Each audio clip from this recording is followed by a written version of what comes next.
What's good, YouTube? It's of course the Faith and Prophecy, and yeah, man. So quick, video. I just want to appreciate what my Knicks are doing. As you can see, I'm matching right now. You know what I'm saying? I got my black shirt with my black, you know, uh, bracelets. I need to get more bracelets though. But anyway, silicone bracelet. But anyways, man, yeah, so I'm very, pleased on how my Knicks are playing. But I mean, a lot of people are not gonna give them credit, because we are the Knicks, and we've always been that team that tries to do good, but it always backfires. Whether it's coaching, players, the front office.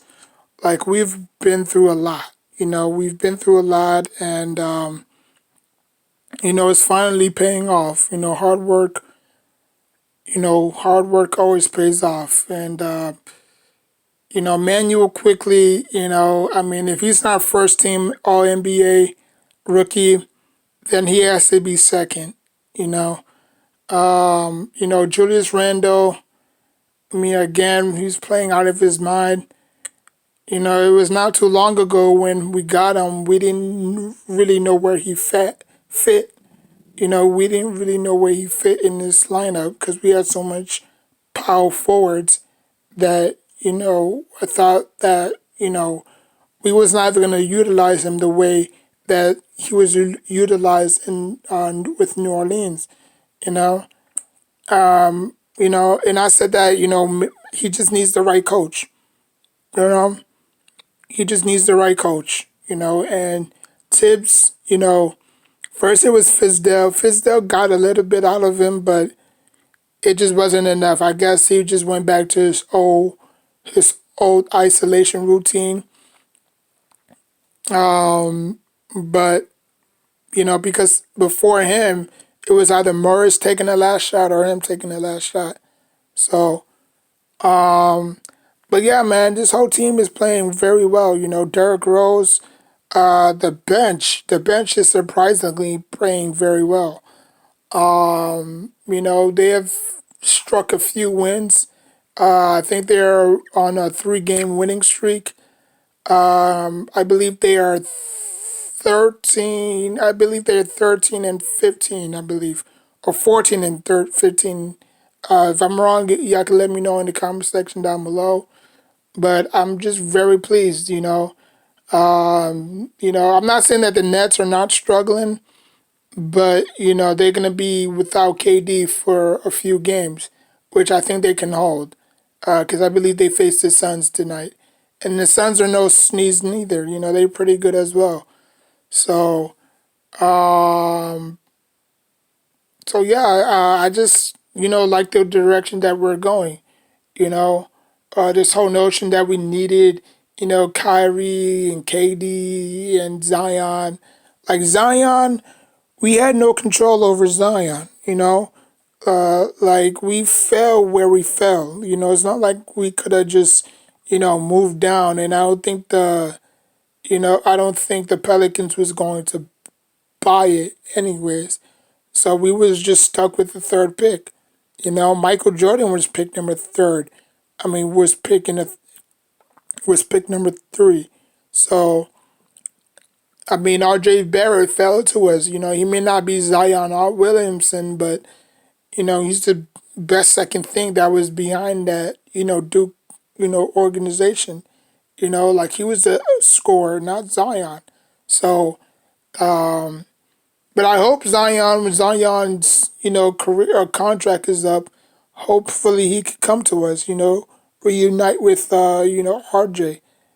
But that's not going to happen, but because I believe the Pelicans is going to do everything in their power to, restructure and keep Zion. You know what I'm saying? Um, but I just like the direction that we're going. Everybody's playing well. I just like I don't want to put it on one person. Because it's a team game. So everybody's playing well. Um, I mean, it is what it is. It is what it is. You just take it one game at a time. You're gonna lose some, you're gonna win some. But you live to fight another day. And the late great John Witherspoon. Obviously from Friday. Rest in peace. He was in Aquarius as well. So Gary Payton. I'm just throwing out names. So Gabrielle from Xena. The Renee O'Connor. Oh no, Renee O'Neal. She's also in the career. Her birthday was yesterday. Um, but yeah, man, just like the effort, man. Noel's is playing very well. Mitch, he's gonna be out 2 to 4 weeks, so that's going to be. I mean, maybe we can add another, big man to the rotation. You know what I'm saying? So yeah, man, I just like the direction that we're going. If we keep this up, I believe we can make the playoffs. Whether or not we get bounced out, whether or not we get swept or we win one game, it doesn't really matter. What matters is production and experience. Because once they have experience, that's going to catapult them next year and say, okay, yeah, we got a taste of the playoffs. We know how the playoffs is and this and that. So when they do find themselves in the same situation next year, they already know what to do. And plus, we have a lot of draft picks. So answer the question. What do the Nets have to build around? Nobody. They traded some of their young assets for who? Three players that's not going to be here next year. Because KD and Curry can opt out their contract next year if they so fit. If they feel like, okay, we're gonna give this another go, because I don't think they're gonna quit on. I don't think they're gonna quit on them their first go around. If this season doesn't work, they're gonna try next year. If the same if it's the same result, they're gonna ditch. They're gonna ditch. They're probably gonna go somewhere else, and that's gonna leave Brooklyn Nets bankrupt because Brooklyn Nets don't even have no draft picks. They have no players to play around or to build around. That's why I say the Brooklyn Nets are the Brooklyn Nets. The Brooklyn Nets are like that type of girlfriend that have no interest in waiting and rebuilding. They're like those fast types. Like I want stuff now. I want this. I want that. I want this. Like they have no patience whatsoever. You know, like I could go through their history. You know, I'm not a Nets fan, but I'm just saying I could go through their history and say, well, they gave up this much to get him, or they gave up, this much to get Paul Pierce and KG, and look how that turned out. Terry.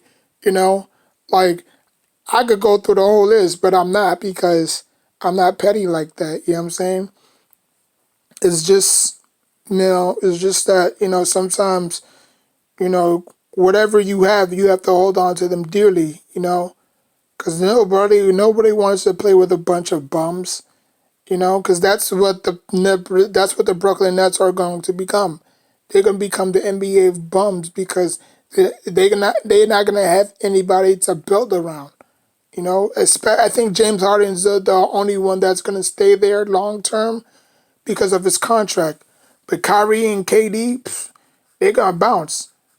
Now, obviously, like I said, they're going to give this year, next year a try. But if they see the same results after the third year, they're going to bounce. They're not going to stay. They're not going to stay. And what will the Brooklyn Nets have? What will the Brooklyn? What will the Brooklyn Nets have left? Nothing. Like no, what? Dimwitty. Harris LeVert. Harris Like, y'all already gave Jared Allen up for some dumb reason, and y'all banking on DeAndre Jordan to play defense for y'all. Give me a break, man. Y'all, why did y'all even come to Brooklyn? Y'all should have stayed your asses in freaking New Jersey, Oh, I forgot. Nobody wanted to even go over there, The ticket sales was so damn low. Y'all almost ran bankrupt too. So, I mean, but if it doesn't work in Brooklyn, y'all can go somewhere else. Sure, go to Vancouver or something. Go to a team that don't even have an NBA, team, you know. So, I mean, I'm just saying because in hindsight, I don't think they're going to win a championship. I just don't think that. A lot of people do have them winning a championship, which is crazy.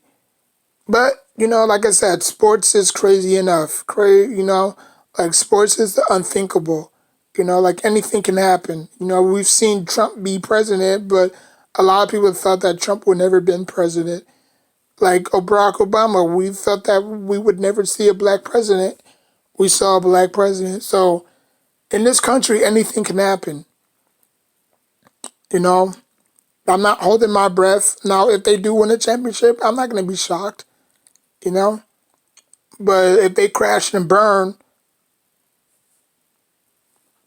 don't don't say I didn't warn you, because I've seen this over and over and over and over and over again. Like how we got Carmelo Anthony, we didn't have to give all those pieces up. We didn't have to give Raymond Felton and Wilson Chandler and a few draft picks to get Melo.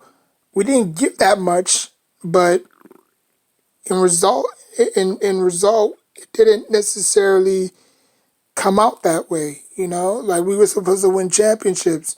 You know, like we made it to the finals twice. We made it in the finals in 11, 12, and 14. We made it to the playoffs three consecutive times, or three times. Melo winning the scoring title. Teaming up with Amari Stoudemire, like we we felt like nothing could go wrong. Like we had the battle of the boroughs. Like it was just everything came into fruition, but everything was meant to be, I guess. So like Derrick Rose. Derrick Rose is playing out of his mind. Well, he's not playing out of his mind, but he's playing very good basketball. You know, I think that's some. I think that's somebody for quickly to learn. You know, um, I mean, Obi Topping is coming along pretty slowly, but he's getting into the groove. Kevin Knox, Frank, even though he's not playing, just have to support everybody. Whether they're not playing or playing, it doesn't really matter. You know. So yeah, like, comment, subscribe. If you're a Knicks fan, let me know in the comment section down below. Do you see us going to the playoffs? If so, what seed do y'all see us having? The eighth seed? Because remember, last time we was the eighth seed, we knocked off the number one seed, which was Miami Heat. Who had Alonzo Mourning and Penny and all those guys. So yeah, I'm not saying that it's gonna happen, but you know, I see us having the sixth seed. To be honest with you, is either the seventh or the sixth seed I have us getting. I don't see us having. I don't see us getting the eighth seed, because if that happens, then we're gonna have to go against the number one seed, which is possibly going to be the Brooklyn Nets or the Milwaukee Bucks. So yeah, so like, comment, subscribe. Until next time, take care of yourself and each other, and everybody have a blessed night.